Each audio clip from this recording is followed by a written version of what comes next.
Okay, so the Paladin matchup's not that good. Keep the Guardian. I should probably amend that statement, so like it's not that good against like Paladins who actually know what they're doing. Against bad Paladins, my win rate's pretty good. This hand is decent. It's not like I don't have any cards that are like quote unquote bad in the matchup. Operative's not that great, but it activates my other dragons, so it's good in that sense. Odd Paladin, I would argue, is a lot more favorable for us than this like weird version of Paladin they play. I don't think Sleepy Dragon will ever be relevant, but I also don't think I'll ever be able to play Cobalt Scalebane, so I'll pick the one with Taunt. That's a big card that could potentially win me the game if I stabilize on later turns. Seems smart to do. Talon Priest is pretty good here. We're gonna pop the 1-2 because it's bigger. If he plays Rallying Blade here, it'll become a 2-3, which is more annoying than a 2-2. Seems smart. Just a Warrior, not a honestly very good play there. It doesn't really accomplish that much. So a couple different decision paths. We could just like trade pop that, play the Guardian, we get a 3-6 on board. Could play Murkai, clear that with the 1-1. He would have a 3-3 left over. He would clear off my 3-3 and be left with a 1-4. That's not very good.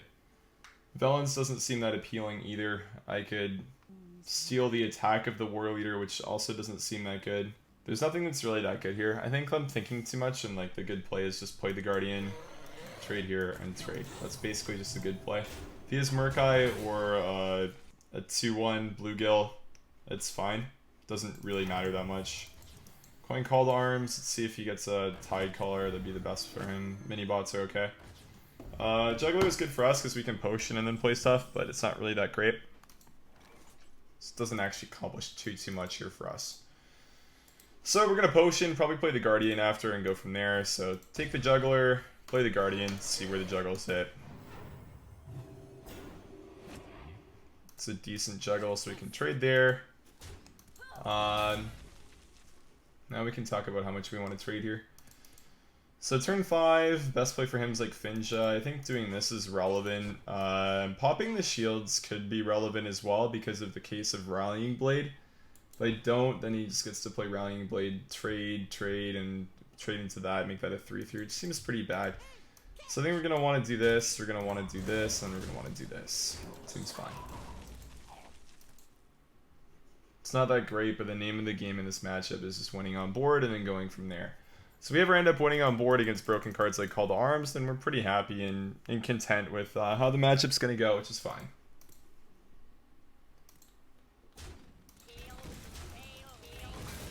Nice, double Call to Arms. This guy's pretty good at the game. Okay, 2-1's not that great here at least. It's kind of cool.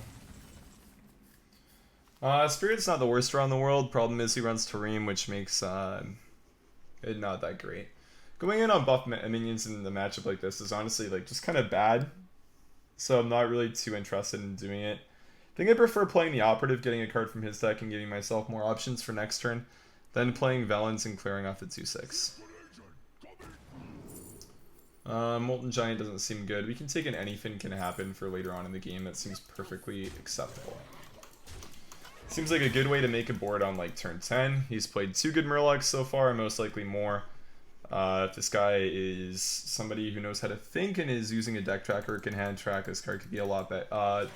This card could be read pretty easily, but I think it's fine in most cases. Muster plus that. Okay, it's cool. Not the best turn, not the worst turn.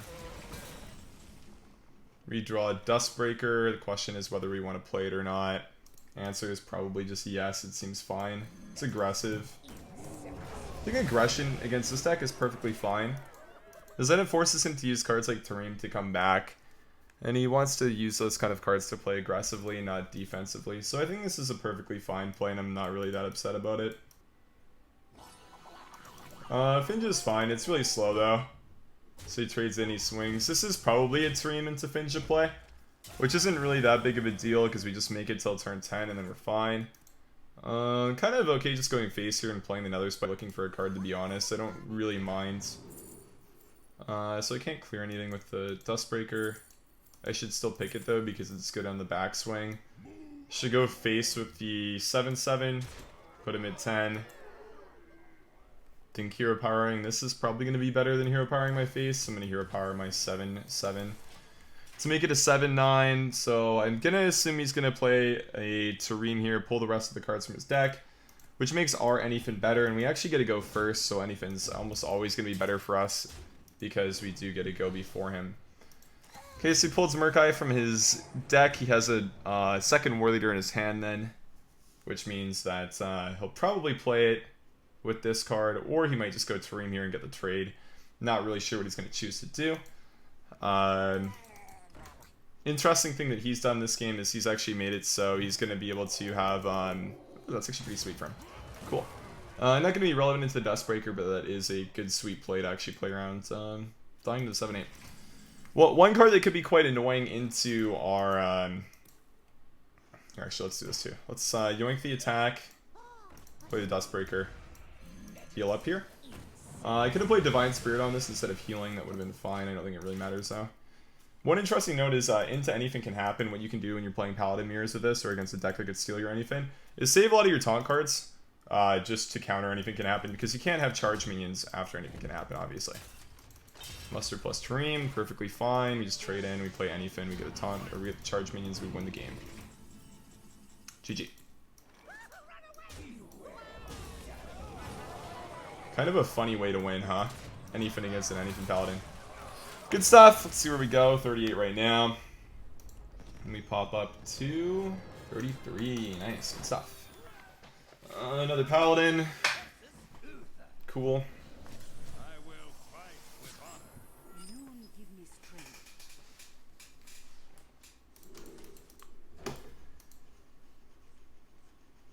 Radiant's like okay in this matchup. It's not bad. It's better on coin because against this class you can just like coin it on 1 and it's really strong. On turn 2 you already have to react to what they're playing on 1 because Paladin always plays 1-drops. So it's like a little bit worse, but it's still playable. You're a big fan of tier lists, so I have an alternative hero tier list. Tyranda's top tier. Everything else is pretty mediocre.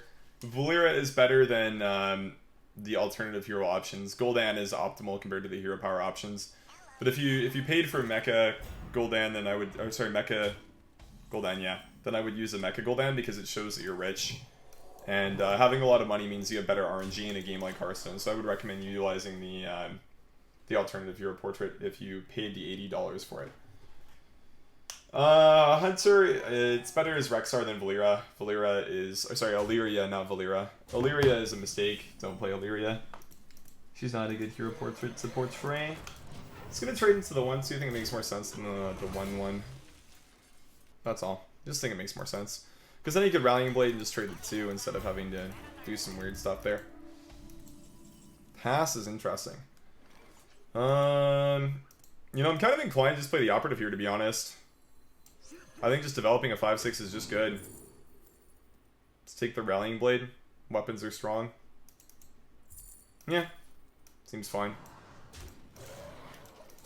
Okay, I'm gonna focus my my attacks on 1 minion. I don't have Dustbreaker, otherwise it could make sense to spread it out.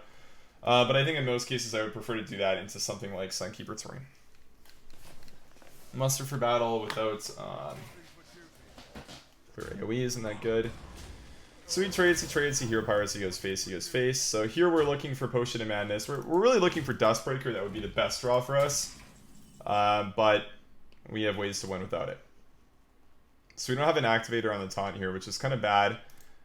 We want a way to clear some stuff on the board so we can go face a little bit. So the potion's good. However, Inner Fire is also pretty appealing. I think I might pick that here. Go for the Inner Fire real quick. I could trade, go face for a bunch. I'm pretty sure he has Tareem, so I don't think going in here is actually correct. I do still kind of want to play the Cleric over playing Rallying, but I can clear more if I do it this way. But this way I can draw cards, and I like drawing cards, so let's draw cards. Double Spirit's kind of nice. He will most likely Tareem this board if he has it, just because it's like 15 damage. He puts me at 10, and then I kind of lose if I don't draw a Dustbreaker. That's fine. It's a card that I'm not beating, and I'm willing to not play around a top 10. But with this line of play, it makes sense that he would have it. It's not Tareem. Treating the Cleric makes sense. He's probably going to ignore the big cards. Another like Annoyotron / Protector would be really good, but that being said, it's quite unlikely that he has one. Should you have to pay me for coaching? I just don't do coaching anymore. I don't think it's like really worth my time. That sounds pretty condescending. I don't get enough enjoyment out of it to need to do it right now. I would prefer to spend my time streaming. 40 to the face is pretty good. Quick win against Tiger Paladin. I feel like this matchup should be a lot harder than this game kind of shows. And the last one.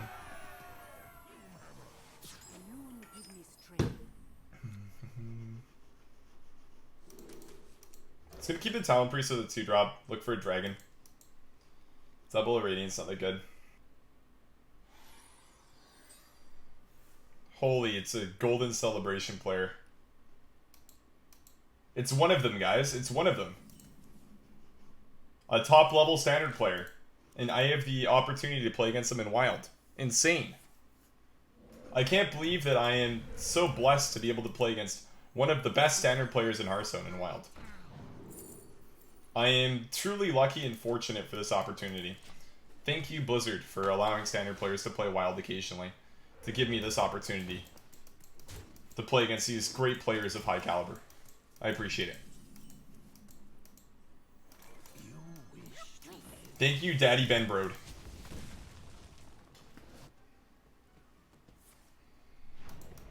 Oh, nice. He had J Lightning, so now he gets his Mana Tide to live again. Cool. I could play Dustbreaker, but that would be terrible. So I think I'm going to play Twilight Drake, like a good player would. Then trade us 1/1. And we'll do that, and then we'll do this, and Hero Power. Then we'll draw cards and probably get a Divine Spirit, then, or sorry, an Inner Fire. Then I still probably won't go face for 16 with this because I don't like losing to Hex or Devolve. It's Mally Shaman. No, sir, it's not. It's Jade Shaman. It's not Mally Shaman. You wish it was Jade Shaman. Or, sorry, you wish it was Mally Shaman, but it's not. Let's draw our cards, see what's good. Twilight, Guardian. So that means my dragons are all active. Let's go, Radiant. Potion, trade, trade, trade. Volcano doesn't clear the board, but he's just going to devolve, so kind of does its own thing here. Devolve's just kind of good in most cases, and in this one it's still good, nothing changes. He just plays the devolve, and then the board goes from being good to being bad. Or he hexes the 4/8, and the board goes from being good to just okay, because I still have Cleric. Or he could play Aya, and now I top deck Divine Spirit, then I draw, and I get Inner Fire. Watch. This is one of the two. We draw first, so we have more options. That's 22. 22 plus 4 is still enough to go in on, so we're going to do that. Look for Inner Fire here. You wish to live